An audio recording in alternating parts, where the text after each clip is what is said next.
Measuring the cultural and creative sector at the European Union. Measuring the economic, cultural, and social value generated by the CCS and their specific subsectors is certainly not an easy task and face several challenges. These challenges include the lack of a common definition of the cultural and creative sectors, poor or inadequate data collection mechanisms for specific indicators, and outdated statistical classifications. So, the research had three main goals. 1.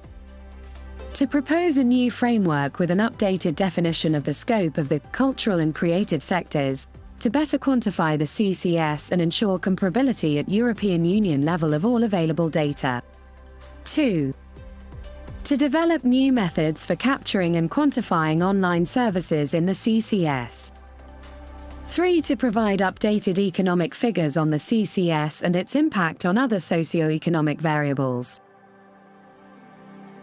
On the matter of reviewing the scope, the ideal situation would be that the document with the denomination, cultural and creative sectors, and the definition of the correspondent NACE code proposed, upon its approval by the Working Group on Culture Statistics, be consecrated in an EU regulation. To improve data quality and efficiency, the use of administrative records should be encouraged to the extent possible. Thanks to technological advances, the possibility of using administrative sources for statistical purposes has already widened significantly. The report also strongly supports the adoption of a module of questions at the EU level either as a standalone survey on cultural participation. This research included a number of tasks leading to the proposed onboarding of digital cultural services into the statistical framework of the CCS. The report had an updated estimation of the contribution and impact of CSS to EU main macroeconomic aggregates in a set of fact sheets referring to each of the EU countries. The main results are: those employed in the cultural and creative sectors in 2021 accounted for 5.5 million people and 2.6% of the total employed workforce in the EU 27 as a whole. What is true is that the last 14 years have not been particularly bright for the CCS.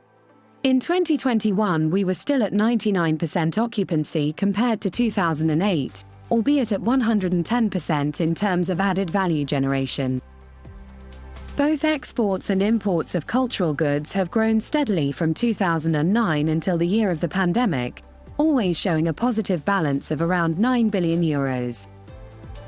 It is necessary to look more deeply into all those relationships that connect CCS with other aspects of economic and social dynamics as a result of their effects on productivity, innovation, competitiveness, or the flexibility and resilience of the economic structure. But there is also a long way to go in the analysis of the measurement of the social impacts of culture and its causal effects on the well-being of citizens and social cohesion. Information systems should strive to provide data that make it possible to explore these relationships. Some very interesting data on that are provided in the report. In general, the productivity of the CCS is above the average of the economy as a whole.